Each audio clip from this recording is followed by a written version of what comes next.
Sobat Kairos yang terkasih, firman Tuhan yang menjadi renungan kita pada hari ini tertulis dalam Yesaya 5 ayat 20. Celakalah mereka yang menyebutkan kejahatan itu baik dan kebaikan itu jahat, yang mengubah kegelapan menjadi terang dan terang menjadi kegelapan, yang mengubah pahit menjadi manis dan manis menjadi pahit. Sobat Kairos yang terkasih, di dalam ruang pengadilan biasanya ada patung Dewi Themis atau yang dikenal dengan Dewi Keadilan. Patung yang berwujud dalam sosok perempuan dengan mata tertutup, tujuannya agar melihat secara objektif tanpa pandang bulu.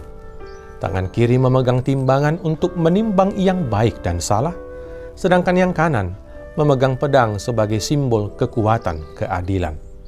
Sayangnya, simbol yang baik itu tidak dimaknai dan dihayati dengan baik. Karena ada saja oknum-oknum yang mempermainkan keadilan itu. Mata keadilan dicolok dengan uang agar buta melihat mana yang benar dan yang salah.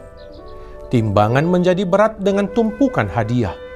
Pedang keadilan menjadi tumpul karena tidak pernah digunakan. Fakta bisa saja diputarbalikkan, yang bengkok diluruskan dan yang lurus dibengkokkan. Keadilan pun berubah menjadi ketidakadilan. Sobat Kairos yang terkasih, firman Tuhan hari ini mengingatkan kita, celakalah orang-orang yang mempermainkan keadilan, memutarbalikkan fakta, menyebut kejahatan itu baik dan kebaikan itu jahat. Allah yang Maha Adil itu mengajarkan kita untuk bersikap adil, membiasakan hidup jujur, dan hidup dalam kebenaran sesuai dengan standar firman Tuhan. Jangan buat kebenaran sesuai dengan standarmu, tetapi bercerminlah pada firman Tuhan. Jauh sebelum Yesaya, firman Tuhan telah mengingatkan kita dalam Ulangan 16 ayat 19. Janganlah memutarbalikkan keadilan, janganlah memandang bulu, dan janganlah menerima suap. Sebab suap membuat buta mata orang-orang bijaksana dan memutarbalikkan perkataan orang-orang yang benar. Sebagai orang-orang yang telah ditebus oleh darah Kristus, maka kita harus hidup dalam kebenaran yang diajarkan Kristus. Kita diminta untuk hidup dalam keadilan dan membela hak-hak orang-orang yang mendapatkan ketidakadilan. Maka, janganlah kiranya kita menjadi pelaku-pelaku ketidakadilan dimanapun kita berada. Dalam keluarga, dalam persekutuan, dalam dunia pekerjaanmu, mari kita menjadi pelopor keadilan dan kebenaran. Hiduplah di dalam terang firman Tuhan, dan teladanilah apa yang dikatakan Yesus.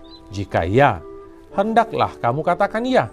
Jika tidak, hendaklah kamu katakan tidak. Apa yang lebih daripada itu berasal dari si jahat. Sobat Kairos yang terkasih, demi kemenangan, banyak orang menghalalkan berbagai cara, termasuk melakukan suap. Tetapi janganlah kita tergoda untuk menerima suap. Sebagaimana Tuhan Sang Hakim Agung bertindak adil, kita pun harus melakukan dan memperjuangkan keadilan. Selain itu, kita pun tidak boleh memberi suap demi memenangkan keinginan kita sendiri. Jadilah orang terhormat karena memang layak untuk dihormati, ketimbang mencari-cari kehormatan hingga harus mengorbankan orang lain dan memutarbalikkan fakta. Selamat beraktivitas Sobat Kairos, tetap pakai masker, rajin cuci tangan memakai sabun, hindari kerumunan, dan Tuhan Yesus memberkati. Amin.